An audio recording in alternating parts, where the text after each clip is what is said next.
kembali materi yang sebelumnya. Siapa yang ingat materi yang sebelumnya? Suhu, ya suhu ya. Nah, suhu itu berhubungan dengan kegiatan pembelajaran kita hari ini, yaitu tentang kalau. Nah, di pertemuan sebelumnya kita sudah belajar tentang kalau. Siapa yang tahu apa itu kalau? Kalau semua kan baru dipelajari. Siapa yang ingat? Ada yang ingat tengah-tengah?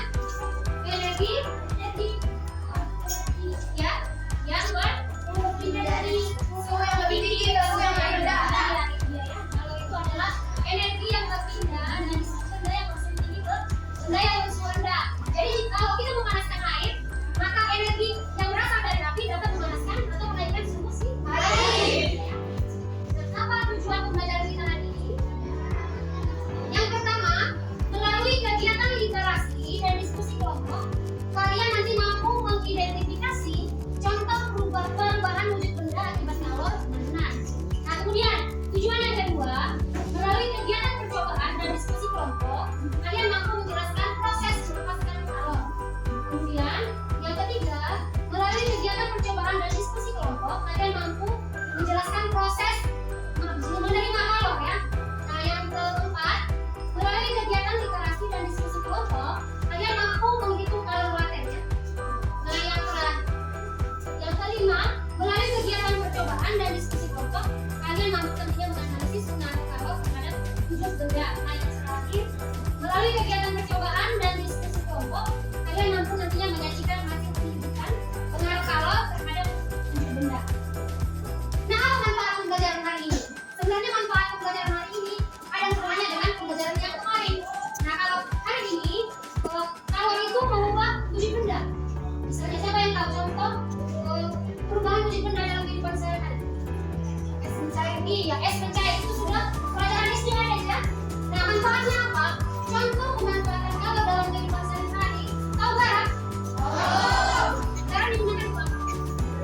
Iya, sebagai penyedap untuk makanan. Dan proses pembuatan garam itu menggunakan prinsip kalor, yaitu kristalisasi. Ingat dulu pelajaran SD ada kristalisasi. Ada dulu pelajaran SD 7 perubahan wujud benda. Ingat nggak? Ada mencair, kemudian apa ini? Membentuk. Ada yang kristalisasi, yang ketujuh. Nah, itu merupakan penerapan kalor dalam kehidupan sehari-hari. Itu manfaatnya ya. Nah, kemudian sebelum kita melanjutkan kegiatan pembelajaran, Ibu ingin melihat kemampuan anak kamu dengan menjawab soal-soal yang Ibu berikan.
terjadi pada hujan, dan suhu pada zat tersebut akan naik atau berubah dari suhu yang rendah ke tinggi ataupun dari yang tinggi ke rendah. Dan adapun kesimpulan yang dapat kami simpulkan dari kegiatan percobaan tadi, kesimpulannya pada saat kalau diberi pada percobaan yang kami lakukan, hujan pada percobaan tersebut dapat berubah dan suhu zat tersebut berubah juga.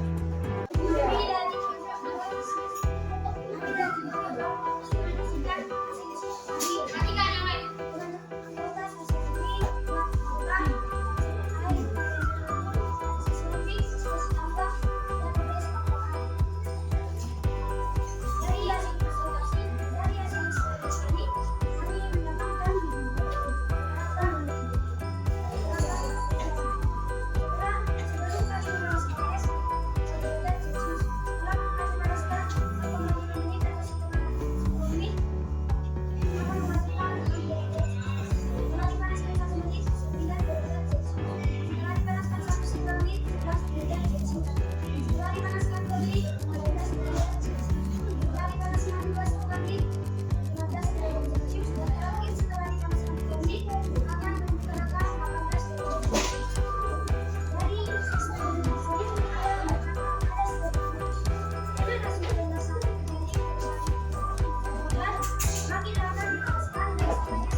itu 2